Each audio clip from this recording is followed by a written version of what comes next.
Toda actividad requiere de normas que regulen el comportamiento de los sujetos que intervienen en ella. Estas normas son las llamadas a regular los deberes y derechos de todos sus actores. Asimismo, conocerlas permite tener las herramientas necesarias para evaluar la viabilidad de las iniciativas y diseñar estrategias para enfrentar los retos. Invitamos a nuestros panelistas, quienes nos hablarán sobre el entorno regulatorio para la introducción de las energías renovables en el país, las oportunidades y los desafíos. Invito a la doctora Dafna Sigbert de Ernst Young, al doctor Marcos Páez, gerente de ventas de Panasonic, y al doctor Ricardo Sierra, presidente de Celsia.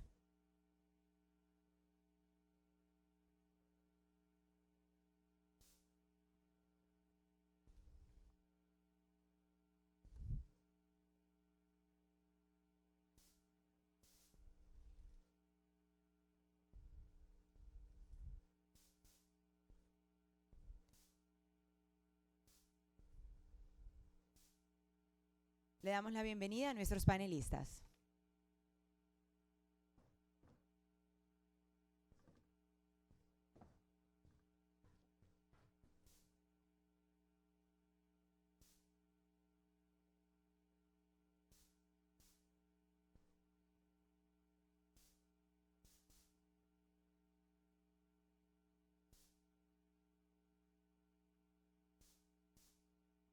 Saludamos a la doctora Dafna. Bienvenida.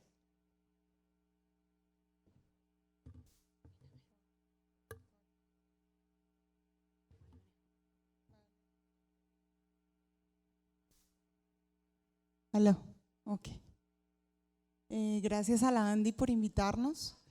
Estamos aquí para compartir un estudio que trabajamos desde EY para el Departamento Nacional de Planeación. Creo que mejor con él. Tal vez acá.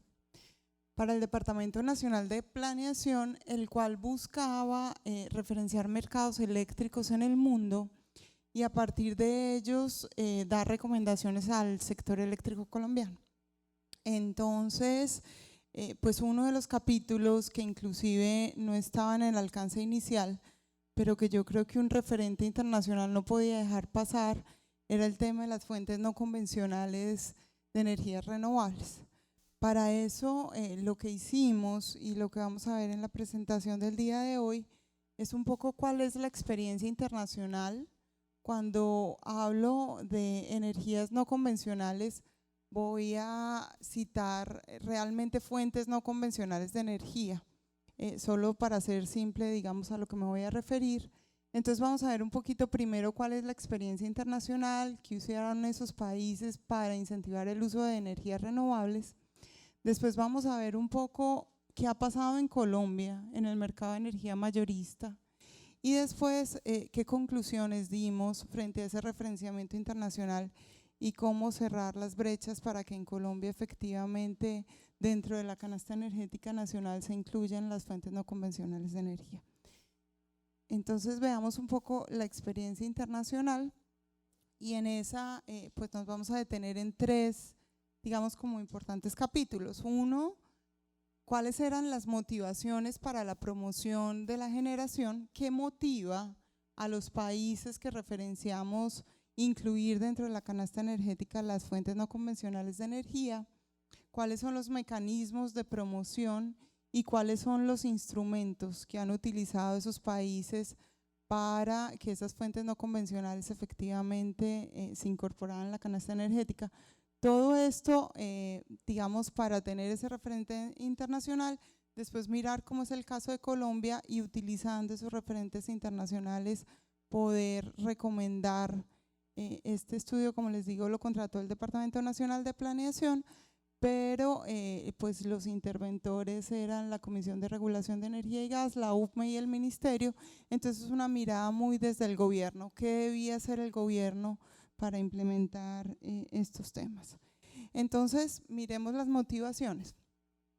Los países que han implementado fuentes no convencionales de energía generalmente piensan sobre estos tres grandes temas. Uno es, por supuesto, disminución de emisiones, digamos, muy orientado en los últimos años por un tema ambiental. Como todos sabemos, los costos de la tecnología han tenido una reducción importante en el tiempo, pero las energías renovables llevan mucho tiempo en el sistema. Entonces, países, digamos, europeos utilizaban como motivación el disminuir las emisiones, que como ustedes saben, digamos en Colombia, ese tema pues no tenía mucho sentido desde un motivante inicial por ser nuestra matriz energética tan limpia. El segundo, aumentar la diversidad energética y mejorar la seguridad de suministro. Ese es otro motivante que tienen los países cuando hablan de fuentes no convencionales, entendiendo que estas fuentes no convencionales pueden crear complementariedad con las fuentes que se han utilizado históricamente, pues como son fuentes hídricas, como es gas, como es carbón, como son combustibles líquidos. Y la última, fomentar el desarrollo económico.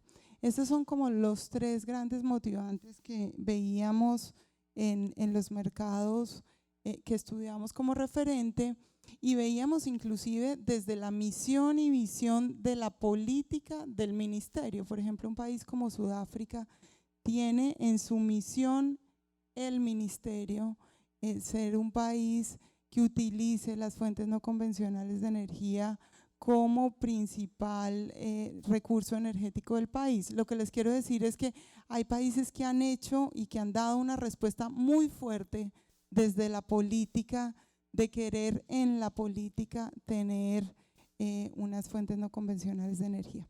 Ahora bien, digamos, mecanismos de promoción que vimos que esos países utilizan incentivos fiscales, utilizan incentivos de financiación, utilizan incentivos regulatorios y utilizan incentivos de acceso. Todos esos son incentivos que una vez desde la política se tiene claro que efectivamente se quiere impulsar el uso de renovables en los países, pues el instrumento a través de los cuales hacen operativo esa intención política es uno de estos. Y digamos que entonces la regulación trabaja sobre temas como reducción de emisiones de carbono, como incentivos que fijan la remuneración de las fuentes no convencionales. Entonces utilizan subastas donde definen el precio a través de feed-in tariff, o donde se dan créditos fiscales como instrumentos en la fijación de precios, o instrumentos que fijan la cantidad. También se determinan que se van a hacer subastas y que tantos megavatios se van a instalar en fuentes no convencionales de energía. Entonces es un otro instrumento que claramente determina que se va a subastar una cantidad que quiere desde la política o el regulador que se incorpore a la canasta energética. Otro instrumento que vimos también pudo ser medición bidireccional neta de energía para la generación con energías no convencionales, o otros tipos de incentivos como incentivos fiscales o prioridad de acceso en el despacho en la generación. Digamos que hasta ahí, de forma súper resumida, queríamos como mostrarles cuáles son los incentivos que han utilizado países que tienen efectivamente incluida dentro de la canasta energética las fuentes no convencionales, y que viene desde la política una intención clara de ese país de utilizar esas fuentes no convencionales, muchos de ellos en la historia seguidos por una motivación ambiental y no económica. Ahora bien, miremos un poco qué ha pasado en Colombia y cómo, digamos, como un diagnóstico de esas fuentes no convencionales en Colombia y qué ha pasado, qué de eso que vimos en el referenciamiento internacional tenemos o no en Colombia, y qué podríamos empezar a pensar, como lo decía el senador Name. Veamos cuál es la política energética y ambiental, veamos qué tenemos en las leyes frente al tema de fuentes no convencionales, cuál es el marco regulatorio existente. Todo esto estamos parados en el hoy. Si un inversionista quisiera invertir en fuentes no convencionales en Colombia, ¿qué encontraría frente al marco regulatorio? ¿Cuál ha sido entonces el resultado de lo que tenemos en torno a la política? ¿Cuál es la participación de las fuentes no convencionales en Colombia? ¿Es mucha o no? Creo que todos aquí sabemos que es marginal. ¿Cuáles son los mecanismos de promoción que se tiene actualmente en Colombia? ¿Cuál es, digamos, un análisis comparativo de los costos? Queríamos también ver, digamos, un poco si ya la solución para Colombia es una solución económica y no ambiental, y cuáles son los costos de producción de generación de fuentes no convencionales. Entonces, desarrollemos el tema de Colombia. Cuando vemos la política energética, pues vemos que desde las leyes 142 y 143 empieza, digamos, como el tema, y ahí claramente en esas dos leyes se hace referencia a que se debe definir el aprovechamiento de las fuentes no convencionales de energía. Después sale la ley 697/2001, donde desarrolla el tema del URE, y después una resolución complementa el tema de ProURE. Y en los planes nacionales de desarrollo recientes, en el Plan de Desarrollo 2014-2018, también, digamos, hay dos referencias que podría uno utilizar frente al tema de fuentes no convencionales, que uno es lograr la composición balanceada y confiable de la matriz de generación eléctrica. Pero seguramente, digamos que la ley que más apoya el tema de las fuentes no convencionales, que como lo decía el doctor Name, por supuesto falta por desarrollar, es la ley 1715. Esa ley define y utiliza y promueve el desarrollo de la utilización de fuentes no convencionales, da un marco general, digamos, como que falta por desarrollar, y establece unas responsabilidades frente al tema al Ministerio de Minas y Energía.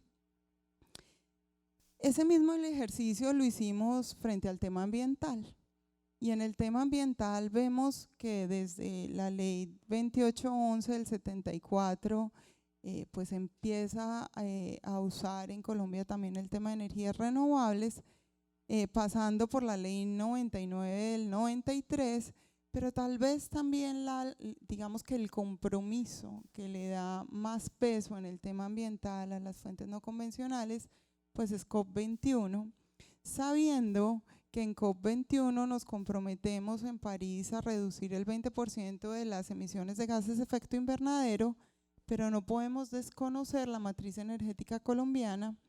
Y tenemos que, cuando estemos hablando de COP21, saber que el tema de deforestación en Colombia es importante, después el tema de agricultura, después transporte y después energía. En ese sentido, si uno fuera a decir que la motivación en Colombia es COP21 para fuentes no convencionales de energía, seguramente esto dicho inclusive por el Departamento Nacional de Planeación, contribuiría solamente un 8% del 100% de los compromisos. Entonces pareciera que no es, digamos, la solución solo con un motivante ambiental, aunque por supuesto tiene una consecuencia ambiental, pero pareciera que solo ese compromiso de COP21 no va a hacer que la política se mueva frente al tema de fuentes no convencionales. En el marco regulatorio de generación, pues todos sabemos acá que existe en Colombia pues una remuneración de la generación a través del cargo por confiabilidad. Ese cargo por confiabilidad premia tecnologías que ofrecen firmeza, medida en la ENFIC. Las fuentes no convencionales de energía más o menos tienen una firmeza entre el 10 y el 12%, lo que hace que seguramente con mecanismos como cargo por confiabilidad sea muy costoso utilizar fuentes no convencionales de energía en Colombia, o que las subastas, aquellos proyectos que tengan paneles solares o que tengan parques eólicos o que tengan biomasa o cualquier fuente no convencional de energía, seguramente con el mecanismo de expansión actual en Colombia van a tener una barrera importante que se tiene que trabajar para subsanar. Ahora, Miremos cuáles son los mecanismos de promoción que se han utilizado en Colombia para las fuentes no convencionales de energía. Entonces hay un incentivo tributario en la ley 788 de 2002, hay incentivos fiscales en la ley 1715, como son un crédito fiscal hasta el 50% de la inversión en proyectos de fuentes no convencionales de energía, hay exención de IVA, exención de arancel de importaciones y de presión acelerada, todo eso lo trae la ley 1715. Hay un tema de participación en el mercado cuando se define, digamos, la ENFIC y se calcula un ENFIC para energías eólicas, solares, fotovoltaicas y geotérmicas.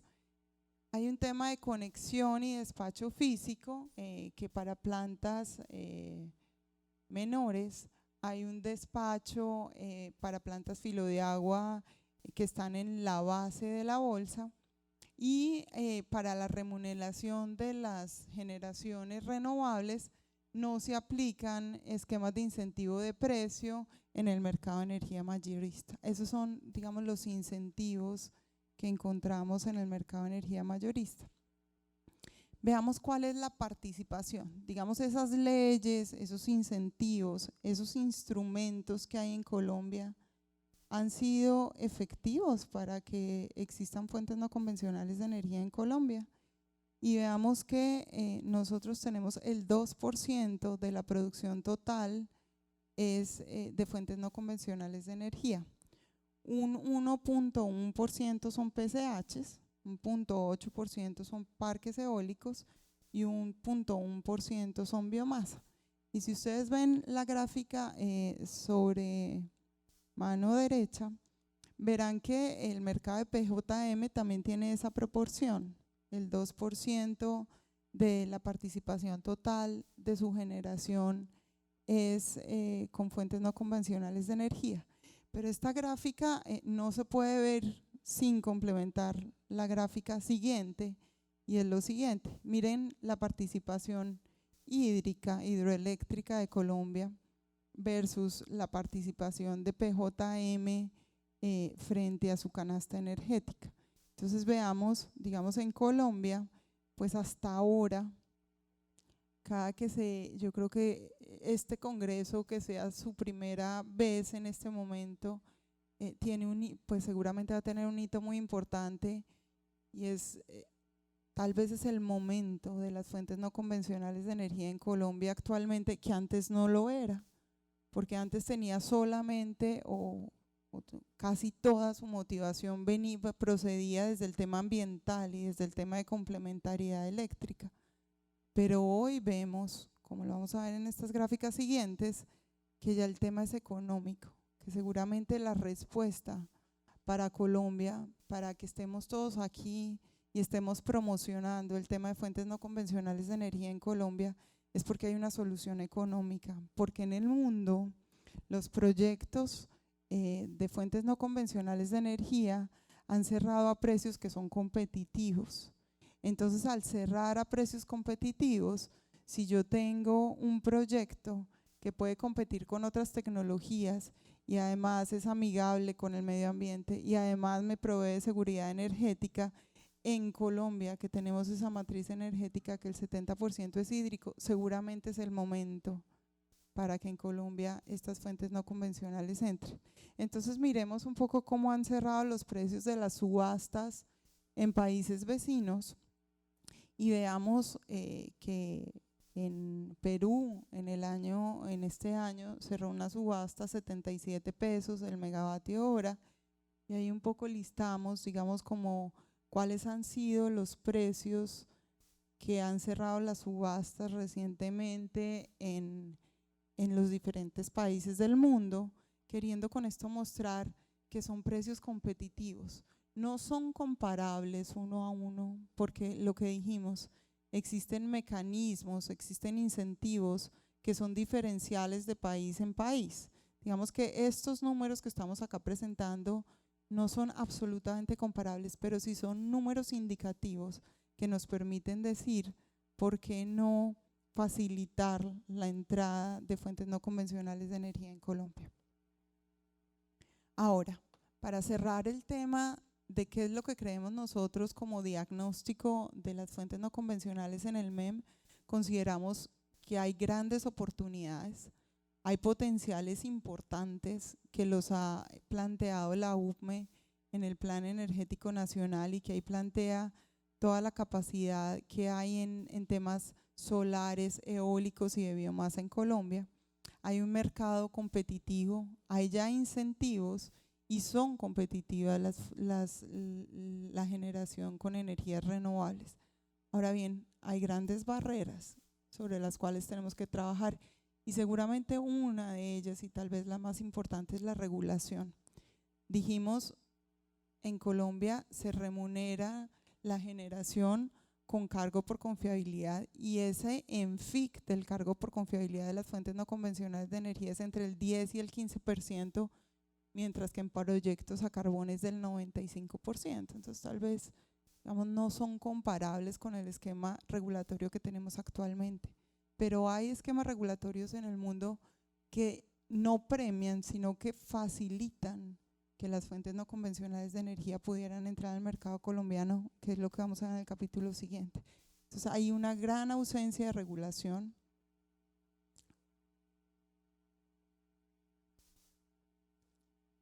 Hay un tema de mercado y tecnología que tenemos que trabajar. Si nosotros no tenemos una regulación que permita al inversor en fuentes no convencionales tener un esquema de financiamiento que le pueda mostrar al banco en el largo plazo, vamos a tener una barrera de financiamiento.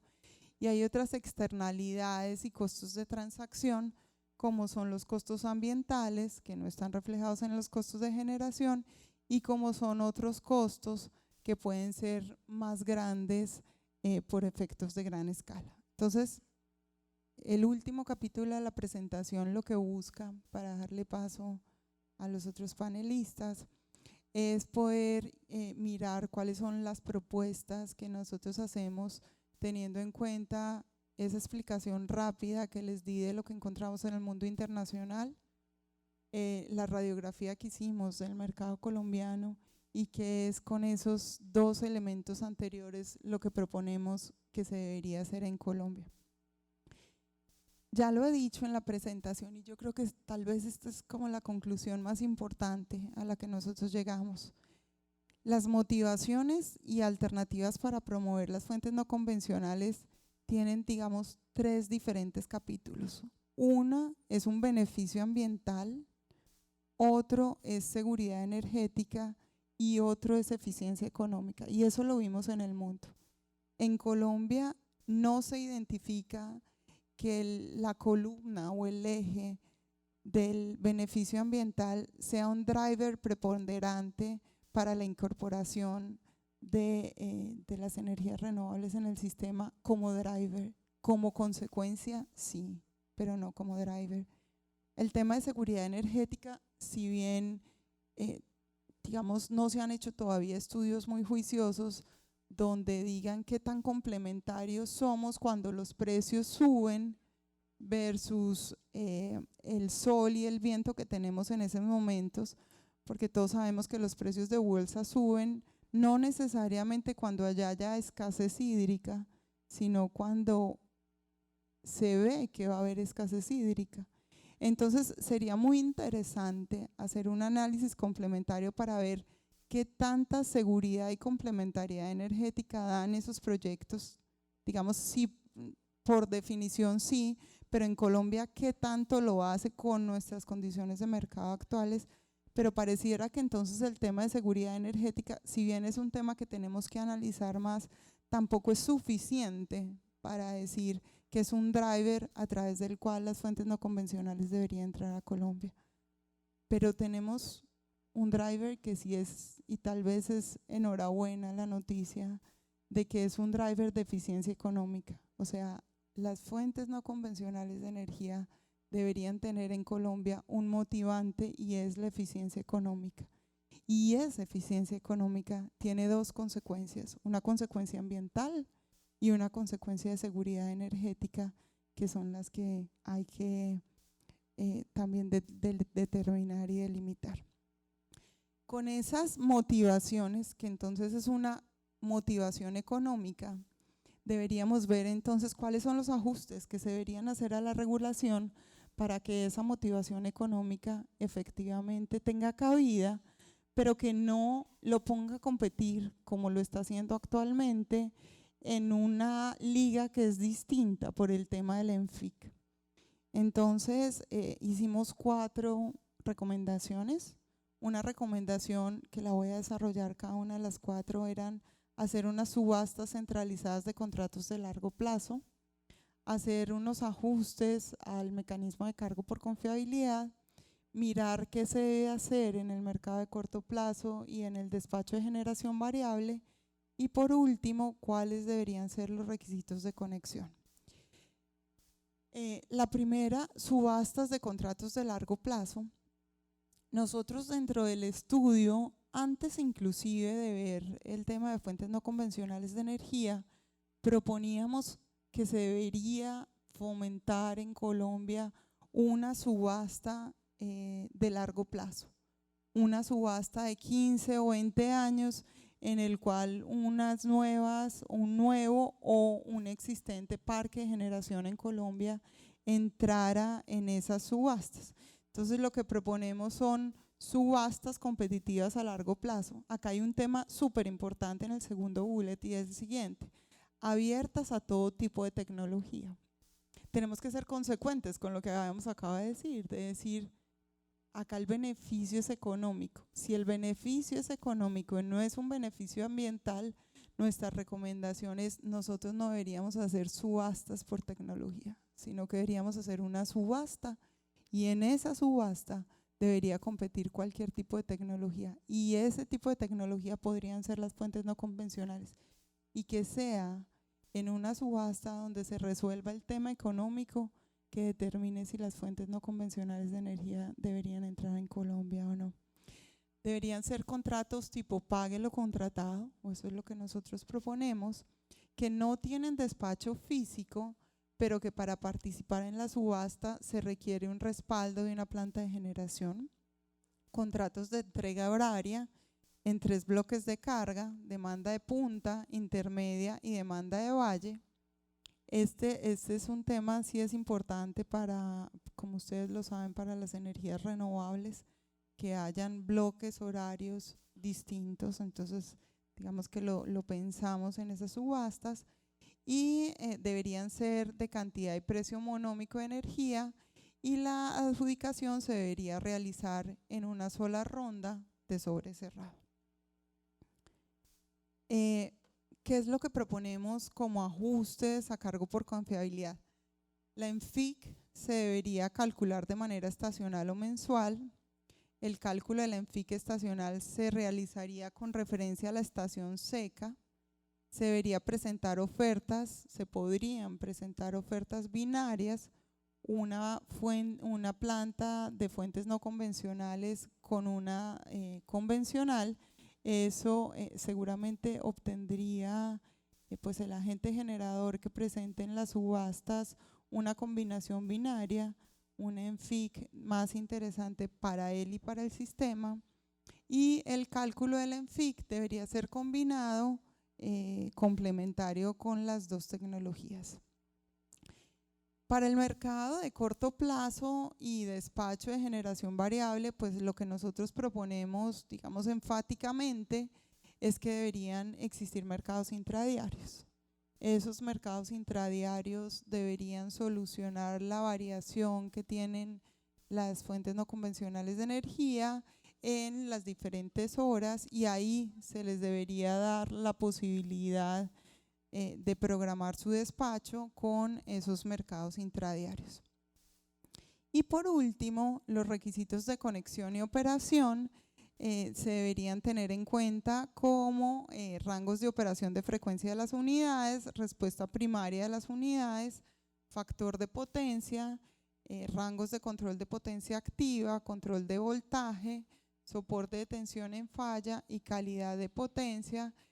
Todo esto para que las fuentes no convencionales realmente entren al sistema y se garanticen los parámetros de calidad actualmente.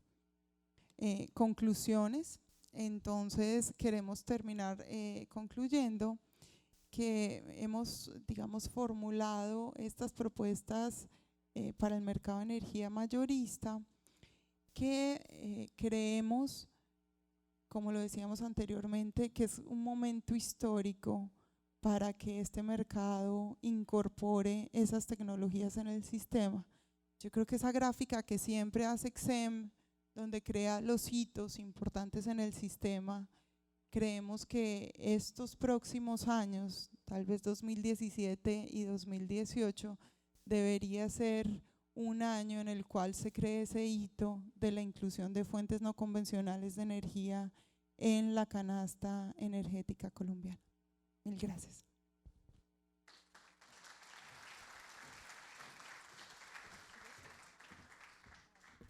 Gracias, doctora Dafna Zuckerberg. Invitamos ahora al doctor Marcos Páez, gerente de ventas de Panasonic.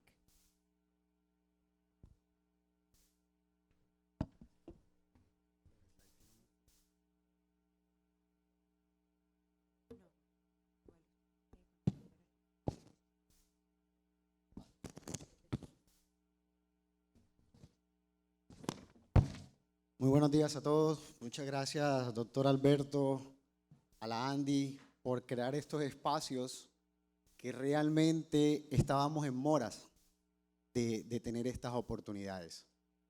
La Andy ha venido jalonando este tema a nivel nacional. De hecho, ya con varios aquí presentes hoy hemos compartido estos escenarios en otros momentos, en otras ciudades. Pero es que definitivamente el tema de renovables y el tema de la energía solar fotovoltaica debe ser un nicho jalonador como región, la costa y Barranquilla. Por eso estamos acá. Somos de la región, no estamos acá presentes, pero sin embargo venimos cada vez más a hacer presencia local, porque para información de todos los principales proyectos fotovoltaicos en estos momentos, van a estar instalados y operando, Dios mediante, el próximo año en la ciudad de Barranquilla y se los voy a mostrar. Nosotros como Panasonic lo que hemos venido haciendo es un esfuerzo importante por ser masificadores de la tecnología. Perdón, el botón es el verde. Listo. Nosotros somos los fabricantes de tecnología que tenemos aproximadamente, vamos para 100 años en el mercado. Y miramos en nuestro modelo de negocio precisamente por la misma naturaleza de una serie de cosas que están pasando en el mundo y que nosotros como fabricantes no podemos ser ajenos a ello. Por eso migramos a desarrollar soluciones integradas que realmente contribuyan en beneficio de la sociedad. Las personas como eje de desarrollo es muy importante para lo que nosotros venimos trabajando hoy en día. No solo creando las tecnologías, sino implementándolas para también conocerlas y traérselas. Tenemos aproximadamente 40 años en el mercado haciendo innovación en temas de energía solar, eficiencia tecnológica, eficiencia energética, almacenamiento, etcétera, etcétera. Hoy lo que hemos venido a hacer es traer a la región de Latinoamérica todo este tipo de soluciones. Nosotros tenemos incluso, por ejemplo, sistemas implementados con 36 años de operación de sistemas fotovoltaicos. Cuando aquí apenas estamos mirando qué es lo que vamos a hacer, realmente el tema ya está muy evolucionado en el mundo. Lo que tenemos que hacer ahorita rápidamente es como avanzar para tratar de acortar esa brecha en tiempo que tenemos, incluso como región.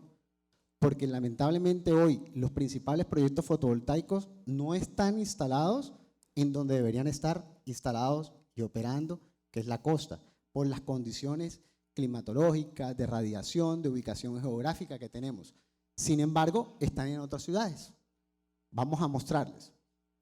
Sobre el tema de renovables se habla mucho, ¿no? Y todo el tema de regulación, normatización, vamos paso a paso.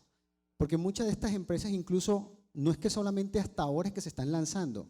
Hay muchos pioneros empresariales que en este momento ellos desde hace años atrás, por sus modelos financieros, donde no les cerraba por el tema de la energía, pero buscaron las diferentes opciones que le diera viabilidad a estas tecnologías, las fueron implementando por temas de marketing, llevándolo a un tema de utilidad, por temas de ventas, que les contribuyera a cómo hacía su modelo viable financieramente y en ventas a nivel comercial por condiciones que en el extranjero están exigiendo un poco más que todavía aquí en Colombia. Entonces, empresas que tienen operaciones internacionales ven más sensible este tipo de temas y buscan cómo de manera creativa hacen sus modelos financieros que cierren de una forma u otra. Nosotros nos fuimos por el tema de renovables a nivel de solar, realmente, por las mismas condiciones que tiene como factores más fáciles en tiempo, en tecnología, en conocimiento que se puedan implementar y que se puedan contribuir. Hay muchas, el eólica, Atlántico es una región súper favorable por el tema de corrientes, de vientos. Sin embargo, cuando van a desarrollar un tema eólico hay otras condiciones de permiso, de trámites que cada vez hacen más que este tipo de proyectos se dilaten o se crezcan o se vayan mucho más en tiempo. Los temas de las PCH fue unas soluciones muy interesantes, pero realmente ahorita las condiciones del mismo clima y del manejo del agua hacen que se busquen alternativas de cómo yo puedo generar con agua, pero también pueda tener una fuente complementaria que me ayude a tener un balance de mi matriz de generación. Si tengo el terreno, si tengo las opciones, si tengo la radiación, ¿por qué no aprovecharla?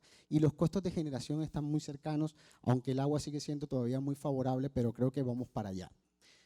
Nosotros a nivel de soluciones de tipo de energía, lo que estamos viendo en el mercado es apoyándolos para poderlo comenzar a concebir todo el modelo de cómo generan, cómo hacen la eficiencia energética, cómo hacen el almacenamiento.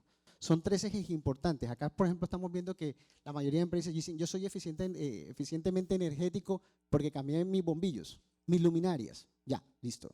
No, hay diferentes fuentes de hacerlo. No hay una línea y no hay un camino expedito. Hay diferentes alternativas, como les digo, y va a ser una palabra que voy a estar repitiendo mucho. Aquí hay que ser creativos. Aquí no hay una línea, un camino trazado único. Aquí lo que hay que buscar es para cada modelo de negocio, para cada empresa, para cada sector, ¿qué le puede hacer más sentido a lo otro? Venimos apoyando el tema de generación distribuida y hay proyectos en Colombia que se han implementado. Todavía lamentablemente el tema residencial es un tema que está muy estancado por muchos factores que comentaba el doctor Nami, pero que más allá se van a poder desarrollar buscándole un sentido social rentable a eso. Porque lo que él le hacía referencia, por ejemplo, lo escuchaba sobre el tema de las viviendas. Eso es cierto y se sabía hace mucho rato, que se le iba a dar vivienda a mucha gente que no iban a tener las condiciones económicas para pagar un servicio de energía. Entonces íbamos a seguir en el mismo círculo vicioso de cómo hacemos viable las cosas. Ya se hubieran podido haber hecho. A nivel de redes, también hay soluciones que se pueden ir implementando. Los problemas que tenemos de transmisión a nivel con la empresa comercializadora local, hay temas de soluciones que ya están, que están implementadas, que están en el mundo, o sea, que se pueden traer rápidamente y que acortarían los tiempos de soluciones a la problemática energética. ¿Por qué solar? ¿Por qué renovables? Porque uno es un tema muy ecológico, ¿no? Es muy importante por el tema de emisiones de CO2. Realmente nosotros a veces hacemos firmas que realmente no le damos la importancia que tenemos. El mundo sí le está dando importancia. Nosotros con el gobierno de Japón firmamos unos acuerdos con varios países, México, Costa Rica y Chile. Con Colombia no se pudo, donde se hacía un tema de emisiones de unos proyectos de generación en la región y ellos sencillamente compran los bonos.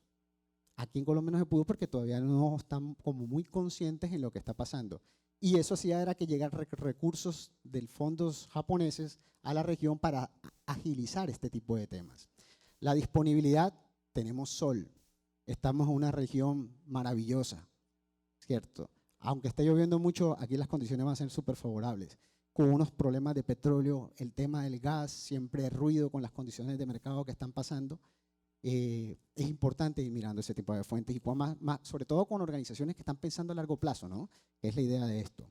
Operación sencilla, la tecnología solar es muy fácil de manejar si se implementa muy bien con las condiciones técnicas idóneas, con el conocimiento y expertise. En la región tenemos institutos técnicos fabulosos donde todavía no están mirando a ciencia cierta este tipo de temas y cuando uno sale al mercado a buscar tecnólogos en este tipo de temas para contratar en los proyectos, no hay. Entonces también se tienen que enlazar el tema académico y vincular este tipo de temas. Flexibilidad, los proyectos fotovoltaicos se van implementando por partes. Aquí hablamos de una granja, están haciendo referencia a una de 19, una de 10 megas, fabuloso. Pero a nivel empresarial pueden arrancar por partes. Eso es fabuloso que se puede desarrollar con proyectos de generación a muy largo plazo. La región Colombia, súper ideal. Del mercado de Latinoamérica, les cuento, nosotros tenemos una desventaja como de 10-1 en estos momentos, donde Colombia es de los últimos que está entrando en este tema de los renovables a través del tema de la ley. Vieran Centroamérica cómo está evolucionado en este mercado. Obviamente ellos tienen unas condiciones energéticas diferentes a las de nosotros. Eso también ha frenado un poco el ingreso de estas tecnologías. Pero nosotros como país, como Colombia, como región, todo lo que podríamos hacer, las zonas amarillas y naranjas, las rojas son las de mayor radiación en Colombia. Y los mayores proyectos fotovoltaicos en estos momentos están en Bogotá, operando. Ahora se los muestro. Entonces, nosotros deberíamos estar acá. Acá, por ejemplo, tenemos un cuadrito que es muy interesante y hacemos una simulación, por ejemplo, de un proyecto mediano no, aquí en Colombia todavía sería grande, 500 kilowatts es un proyecto muy grande en Colombia, realmente es muy poquito, pero hagamos la referencia. 500 kilowatts de potencia pico instalados en varias ciudades. Dadas las condiciones de radiación, mire las diferencias de generación que se podían estar dando en energía inyectada a la red, siendo Barranquilla, Cartagena, Valledupar las más favorables, ¿cierto? Miren Bogotá, 652, contra Barranquilla estamos en 815 y todavía los mayores proyectos están instalados en Bogotá. Entonces, ¿por qué a ellos sí les cierra y a nosotros en la región no nos cierra? ¿Qué de pronto no estamos evaluando o qué estamos dejando de incluir en nuestro modelo? Es muy importante. El tema fotovoltaico como una tecnología también es importante diferenciar qué es lo que se está haciendo. En el mercado hay de todo, créanme que hay de todo. Menos mal el tema regulatorio ha un poquito apretado esas condiciones y ya no está llegando tan fácil al mercado colombiano los diferentes paneles fotovoltaicos u otros, o todos los complementos que estaban, porque esto estaba saturado. Y en este momento la SIC ya ha hecho unos procesos de revisiones, de controles que han permitido un poquito a que la calidad se controle y se verifique para que se puedan utilizar y se puedan determinar para qué me sirve. Porque no es lo mismo conseguir un panel fotovoltaico para mi casa, para una finquita que tengo 3 bombillos, que para una industria, ¿cierto? Igual los niveles de seguridad. Y que permitan estar tranquilos. Estamos hablando de temas eléctricos, de riesgos, de vidas.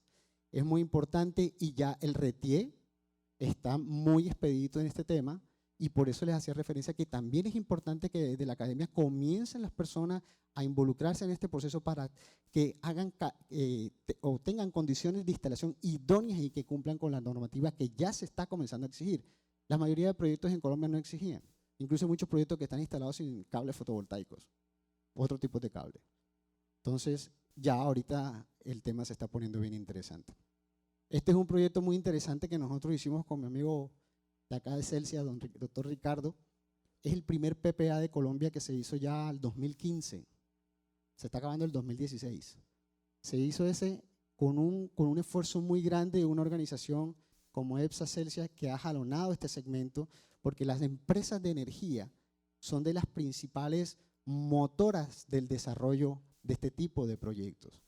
Ellos tienen unas fuentes de generación importantes con las cuales han trabajado, pero que también tienen que involucrarse con este tema. No solo esto, sino todo el contexto de innovación que pueda estar llegando en el mercado energético. Estos son proyectos muy referenciales. Acá con otra universidad regional vimos que había unos pilotos, 10, 12 kilowatts. Este es 150 kilowatts. Entonces, ¿cómo todavía en la región cualquier universidad no debería estar generando un centro de innovación y de formación de energías renovables con condiciones como esta? Se debería estar haciendo. Que lo haga cualquier aliado, pero que lo haga. Por favor, me das clic en el video. Rápidamente les voy a ir mostrando ejemplos de soluciones que se han implementado en los mercados colombianos. Ahorita decían las cadenas del éxito. La mayoría de cadenas en el mundo ya están volcadas en esto. Tienen modelos supremamente agresivos. Walmart es una de las cadenas a nivel mundial que está más avanzado en los diferentes modelos de negocio y que incluso le ha jalonado a su cadena de proveeduría de que los aliados, proveedores, también tienen que ser conscientes de toda su producción y tienen que garantizar los productos con quién está trabajando. Un aliado de nosotros, una empresa maquiladora en Centroamérica, la única forma de llegar a los resultados y seguir sostenible en el negocio, porque Walmart les dijo, si no estás en tanto tiempo, chao, no puedo seguir trabajando contigo. fue la forma de implementar un proyecto solar. Arrancaron con 200 kilos, hoy ya vamos por 2.5, 2.6 megas. Escalabilidad en el tiempo. Estos son proyectos que ya se han arrancado. Estos son un proyecto que lo trabajamos en el 2014. Venimos desde el 2012 con ellos y vamos a seguir creciendo y ahorita les muestro más noticias al respecto. Este es otro video, por favor. El play. Hacía el doctor Name referencia a Plaza Las Américas, los centros comerciales. Las constructoras decían que esto no era viable, que eso no les daba, que eso no les cerraba. Aquí les cerró, bajo los contextos de marketing, de eficiencia energética, de ser creativos en la optimización de los modelos de negocio que les hagan sentido. Miren ese cielo. Vean ese cielo. ¿Dónde está el sol? Aquí estuviésemos generando en cualquier centro comercial de la región, perfectamente, con unos números favorables, con unos compromisos ambientales bien importantes. Si ustedes ven la cifra abajo, en los dos videos estaban el tema de kilogramos de emisiones de CO2 que se han reducido, que se están dejando de producir. Estamos haciendo aportes reales. O sea, una cuestión es el PowerPoint y todo el tema ideal o del otro lado del mundo. No, resultados aquí, experiencias locales, experiencias de todo lo que se está haciendo. Esta es la evolución de empresas colombianas que están jalonando este tema. Desde el 2012 arrancamos con ellos. Y en un proceso de aprendizaje, y cada proyecto tiene un tema o un detonante diferente. Hoy estamos próximos a inaugurar la nueva operación local acá en Barranquilla, pero el próximo año, por los trámites que estamos con los temas de la UME y de la AMLA, que toman bastante tiempo, estamos próximos a lanzar la tercera tienda a nivel nacional y con un crecimiento importante. Entonces ya Barranquilla tiene una aquí, de ese nivel, ya tienen un éxito y vamos a tener otra.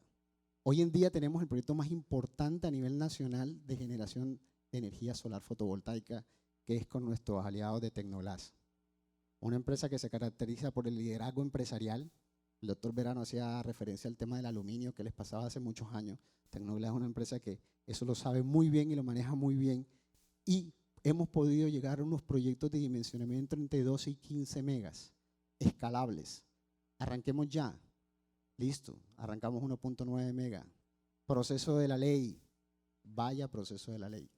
Una cuestión es ver toda la normatividad, acá que colocamos en las presentaciones, y otra es ir al campo a hacer los trámites de la ley. Los temas fotovoltaicos realmente no son complejos y la data técnica es muy clara y muy concisa. La UME tiene un rol, como ellos mismos nos lo han dicho, como de certificar o avalar o ser como veedores de lo que se está diciendo es lo que es, pero ellos no te garantizan más allá.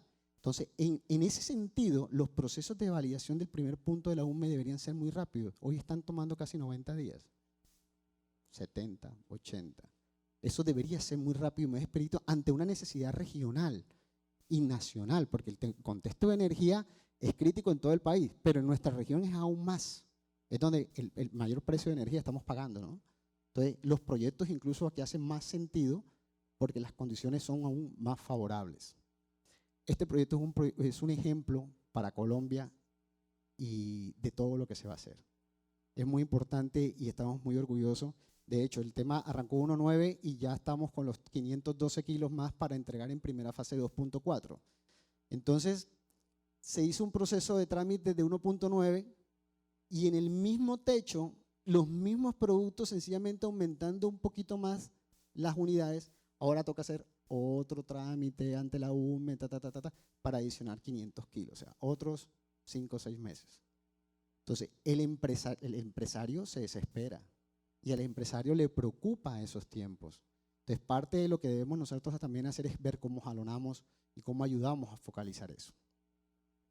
3 proyectos muy referentes que estaremos encendiendo el próximo año. 2.4 megas, 412 kilowatts, 548 kilowatts en solo Barranquilla y su área metropolitana. Si nosotros hacemos un ejercicio con la generación de estos 3 sistemas solares, estaríamos entregando aproximadamente 5.430 megawatts hora año. Eso es bien importante. ¿Y eso para qué serviría? ¿O qué referente podríamos tener?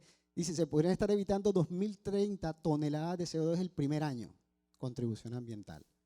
45.387 toneladas de CO2 en 25 años. Acuérdense que estos son sistemas que de entrada se estructuran a 25 años, pero el año 26 se apagó. No, eso sigue funcionando, pero son los cálculos iniciales. Se supliría el consumo de energía de un año de 1.968 hogares colombianos. Es cruel cuando uno mira en las noticias y dice, pasaron la noche sin luz, la gente durmiendo en las puertas de las casas. Es terrible. Se podría alimentar el consumo mensual de energía de 538.000 televisores. Miren todos los números que podrían estar generando solo 3 proyectos a nivel de beneficios. Entonces, las 10.000 neveras, imagínense, la cadena de frío que hablaba el doctor Name. ¿Cuántas cosas no se pudiesen estar haciendo si nosotros tuviésemos un poquito de visión de largo plazo? Que nos diferencia mucho de la visión de pronto del mercado de Oriente, donde aquí comenzamos a hablar que qué posibilidad habría de incluirle a unas casas. Ya ellos están hablando de ciudades sostenibles, ciudades inteligentes, bajo ambientes diferentes macro. Esto no lo hace una empresa, esto lo hace un grupo, gobierno, entidades, fabricantes, donde hagan sentido este tipo de temas. Esto comenzó como un proyecto. ¿Me regalas play, por favor, el video? Esto comenzó como un proyecto, un sueño. Bringing energy to life. Bájale volumen, por favor. Volumen. Fujisawa. Esto comenzó como un sueño, ¿no? De poder construir una sociedad bajo diferentes vertoles que permitieran contribuir y acercar a las comunidades. Eso se logró, ya está en operación desde el 2014, realmente. En estos momentos estamos desarrollando, Fujisawa es el nombre de eso. Hay un segundo Fujisawa allá en Japón. Estamos estando uno en Estados Unidos, uno en Canadá, y en la última Feria de Energía en Berlín hicimos el lanzamiento del nuevo proyecto de Berlín, donde nosotros podemos comenzar con constructores a desarrollar este tipo de temas. ¿Cómo es la generación? ¿Cómo se aprovecha? ¿Cómo es la eficiencia? ¿Cómo es el consumo desde los electrodomésticos, el tema del hogar, las aplicaciones? ¿Cómo es la interoperación de la comunidad? ¿Cómo se crean espacios donde también la comunidad confluye y pueda desarrollar más temas? Este fue el sueño y se concibió bajo un render que iniciara toda esta cantidad de temas. Hoy ese sueño realmente lo que da, play porfa, hoy lo que da es una realidad. Esto ya está en operación.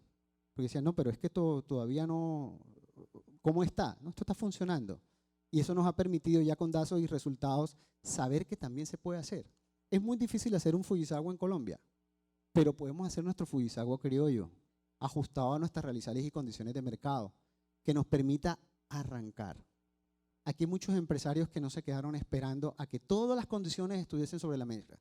Realmente en los mercados latinos es muy difícil que todas las condiciones estén dadas para que se puedan tomar una decisión. Hay que asumir riesgos, riesgos controlados, con buenos aliados, con buenas empresas, con buenos socios de negocio, con buenos acuerdos con los gobiernos, que permiten una estabilidad en reglamentación, en regulación, que les permita tomar decisiones. Hoy los proyectos son en autogeneración. Nadie salta del contador, porque es un riesgo y es un problema. No está terminado de regular. Si hoy vendes excedentes a la red, te castigan porque te lo pagan a un precio que no te va a dar tu costo de generación. Entonces, proyectos como esto lo hemos venido desarrollando y qué bueno invitar a la gente a comenzar a desarrollar, a ver qué es factible y que esto se puede dar. Se pueden ajustar diferentes aliados, hay muchas empresas en el mercado que están ofreciendo este tipo de temas. Se puede hacer, tenemos el conocimiento, tenemos el capital humano, recursos, hay fuentes con recursos financieros que se pueden hacer. Lo que queremos hacer es realmente contribuir un poco más, porque miren esa foto. Esto es Barranquilla, ya ese es el final de la tarde. Hay ciudades que a las 5 de la tarde ya esto está listo. Aquí pueden ser fácilmente 6:30, casi 7 de la noche, y todavía está el sol a todo. Entonces Barranquilla y la región realmente está con todas las condiciones dadas para que esto pueda avanzar. Tenemos confianza, en este momento la región de la costa se debe volver en el eje jalonador de proyectos para mostrar. Barranquilla es una ciudad que está sufriendo muchas transformaciones, ¿no? Importante es seguir con todo este factor para poderlo avanzar. Muchas gracias a todos por el espacio.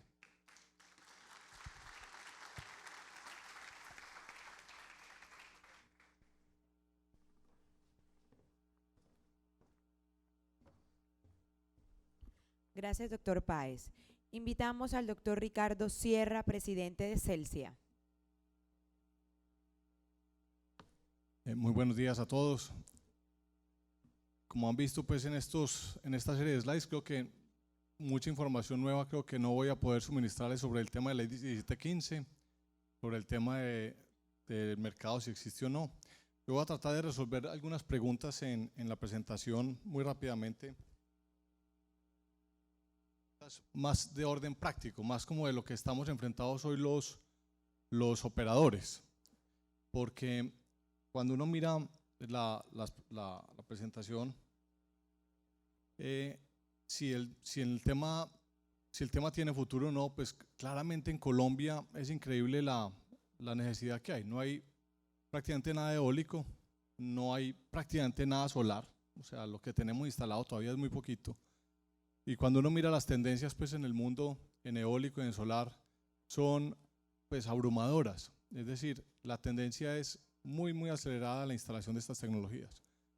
Pero esas tecnologías no se están instalando en el mundo porque sean muy verdes, porque ahorremos mucho CO2, porque sea... No, hay alguien que le gusta el tema de marca y vender sus productos asociados a este tema de producción, pero la respuesta siempre es económica. Cuando estamos con nuestros clientes haciéndoles propuestas para instalarles paneles fotovoltaicos en el modelo que nosotros tenemos, que es nosotros hacemos la instalación y simplemente el cliente paga el kilovatio solar consumido. Es decir, el cliente no tiene que preocuparse por ningún costo al frente, ni por nada de operación y mantenimiento durante la vida del tema. El riesgo tecnológico todo recae. Son contratos con cláusulas de salida, no hay, o sea, es decir, con todas esas ventajas el cliente siempre te pregunta, bueno, ¿y dónde está la ventaja? Como pueden ver, esto pues es una locura en ese frente. Lo otro es si es hoy o no es. Ahí Dávila nos mostró unos datos muy interesantes, aquí lo podemos ver. El solar fotovoltaico, hace poco en una conferencia veía los últimos 10 años de predicciones, tanto de instalaciones de fotovoltaico como de costo de fotovoltaico, de las agencias, de todas las agencias internacionales que producen este tipo de pronósticos, y cómo en esa gráfica se demostraba que siempre recurrentemente se equivocan. Siempre se están instalando más y está cayendo más el costo. Entonces en este tema es también abrumador los resultados. Lo que uno vio en Chile, a los precios que se están colocando en las subastas, estas energías, hacen que ya, o sea, uno se pregunte si vale la pena gastarse sus 8 o 10 años desarrollando el tema hidroeléctrico, o si estas tecnologías, cuando haya baterías, van a poder en 5 o 10 años ser desplazadoras de algunas otras tecnologías. La visión nuestra siempre es de portafolio. O sea, en Celsia creemos profundamente que el país necesita térmico, necesita gas, necesita carbón, sin duda, para los próximos 10, 15, 20 años del desarrollo de nuestro país, y fuera de eso necesitamos tener mucho de energía hídrica, es decir, un recurso abundante, es decir, eso lo necesitamos. Estas tecnologías todavía tienen el problema de la intermitencia y eso hay que manejarlo. Entonces, como ustedes pueden ver ahí, es impresionante a los precios que se están colocando. Lo otro es, nosotros no salíamos en los índices de atractividad para renovables, ni siquiera en esta pues que es relativamente nueva sale Colombia. Y cuando entonces miramos ya la ley 1715 y empezamos a usarla, nosotros tenemos hoy contratados más de 70 negocios en solar fotovoltaico. A los clientes les ha tocado esperar ya algunos más de 9 meses mientras logramos los trámites, desarrollar los trámites. Hoy en día los trámites son, vamos a la UME, hay que registrarnos. Después nos demoramos otros 45 a 60 días con la UME para llenarle unos registros de la inversión supremamente detallados. Detallados hasta el punto que vuelve muy inflexible el proceso de contratación, porque tenemos que dar casi que detalles de la marca cuando estamos entregando la información. La UME ha sido muy abierta a recibir como solicitudes de cambio, pero es súper difícil. Después de eso tenemos que pasar a la ANLA y nos repiten la misma documentación. La ANLA incluso nos está haciendo, cuando tenemos parques por debajo de 10 megas, tener que ir a las corporaciones ambientales a tener otro certificado de que no tenemos que tener la licencia ambiental, cuando claramente no se necesita. Y de ahí pasemos a la DIAN. Y entonces estamos en el proceso de certificación con la DIAN una vez ya tenemos absolutamente todo esto pasado. No son 180 días, nos estamos demorando prácticamente un año en esto. Imagínense un año con tasas de cambio volátiles. Esto pues hace que para muchos clientes que están aceptando esto, pues lo hagan es por convicción y se aguanten una serie de que la oferta está sujeta a cambios. Pero en eso estamos. Yo creo que hay mucha posibilidad de desarrollo y de cambio, pero claramente ese es uno de los grandes problemas que tenemos hoy. Y yo creo que eso hay que hacer mucha fuerza para que se cambie. Yo creo que vimos esto, la presentación de EY fue buenísima, sobre todo los fundamentales que hay alrededor de esto y el apoyo que hay. Estas fueron las proyecciones cuando se tenía el tema de la ley 1715, y yo en esto difiero radicalmente en la proyección. Yo creo que las renovables no convencionales en Colombia, especialmente la solar, va a tener un empuje que nadie lo está viendo. Aquí se habla que en el 2030, fíjense ese cuadro, hay 216 megavatios de solares. Nosotros solamente vamos a tener 200 megasolares, esperamos, en menos de 2 años, en Celsius. Para darles una idea, en techos solares contratados, esos 70 clientes son más de 30 megavatios pico. Esos 30 megavatios que el doctor Marcos aquí seguramente nos va a ayudar con varios de esos clientes. Fíjense que son más de 35 hectáreas de techos y tuvimos que parar de vender. Tuvimos que parar de vender porque los trámites son tan largos y hay tan poca visibilidad que dijimos, esperemos a ver si esto tiene un poco más de seriedad en la parte de que nos puedan agilizar los temas. Incluso cuando uno ve los techitos que son los pequeños, los de menos de 1 mega, que hay varios de esos, cuando uno mira los trámites que hay que hacer para eso es absurdo. Y con otro problema, como no tenemos la medición neta todavía, lo mencionaron en las presentaciones, se están diseñando muchos de esos techos muy ineficientemente. Es decir, nosotros estamos diseñando en la gran mayoría de los clientes semi-industriales con unas pérdidas muy grandes de área, porque lo que se trata de diseñar es para que el sistema no entregue energía gratis al operador de red. Pues en ese tema ahí tenemos un boquete. Ojalá que la medición neta llegue de alguna forma de remunerar esa energía. Tenemos que ya lleva 2 meses esperando que salga el decreto, pero si eso sale, eso ayudaría muchísimo a que las energías renovables no convencionales, especialmente la solar, pueda arrancar y sea mucho más eficiente para los clientes. Uno de los problemas que teníamos era el cargo de distribución, los operadores de red.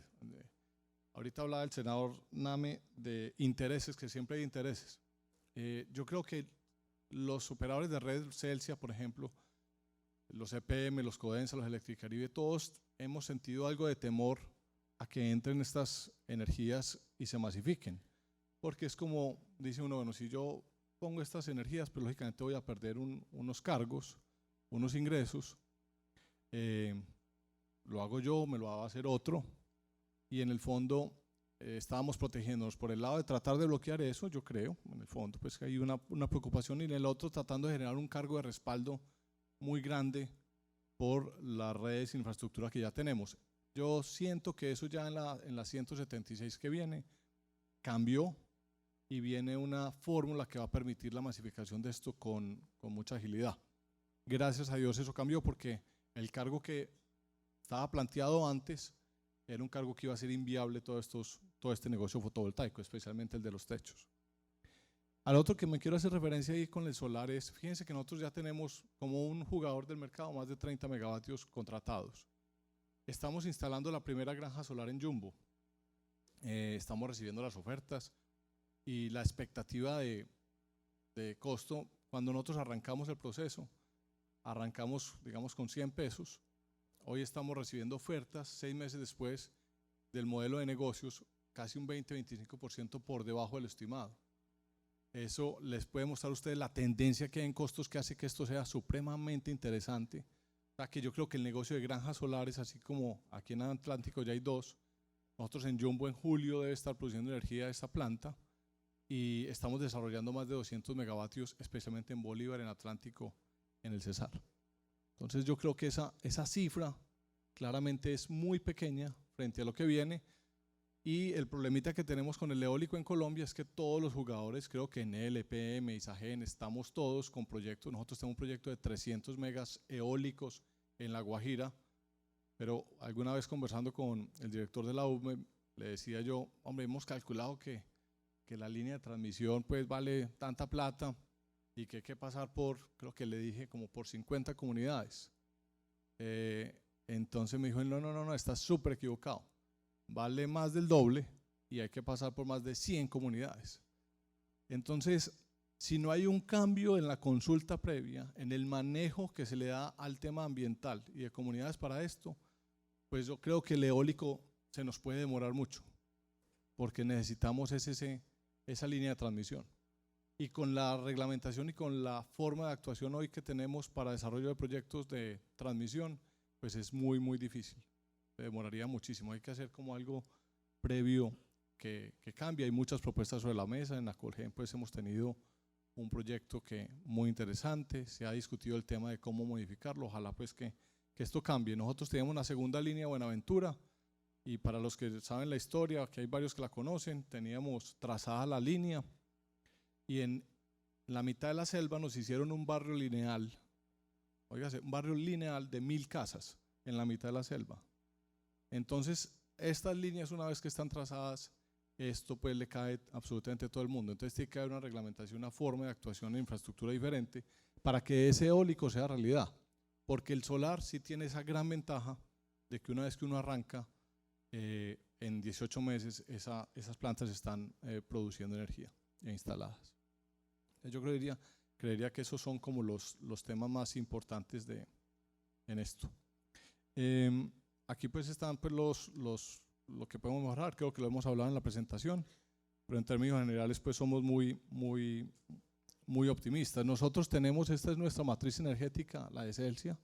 Como pueden ver ustedes, tenemos 21 centrales hidráulicas, tenemos una eólica y tenemos 2 proyectos de generación hídrico, pero cuando uno mira el pipeline completo de proyectos que tenemos en este momento, pues tenemos prácticamente todo completamente renovable, 372 en los proyectos Porvenir 2 y una pequeña PCH, pero fíjense la apuesta que le estamos haciendo al tema eólico y solar, y como les digo, creo que el solar en Colombia va a tener una respuesta abrumadora porque el mercado está ahí y la regulación y los incentivos están.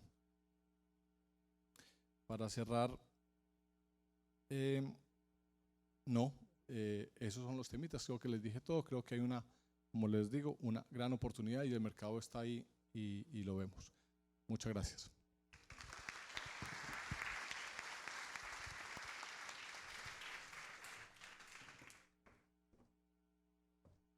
Muchísimas gracias, doctor Sierra, y a todos nuestros panelistas por tan valiosa información. Ahora, tras esta importante jornada, los invito a un receso de 20 minutos y a disfrutar de un café mientras conocen la muestra empresarial que nos acompaña en este evento en las afueras de ese recinto. No olviden seguir nuestras redes sociales y participar activamente en @Andy_Colombia con el hashtag EnergíasAndy. Nos vemos dentro de 20 minutos en este mismo lugar para continuar con la jornada.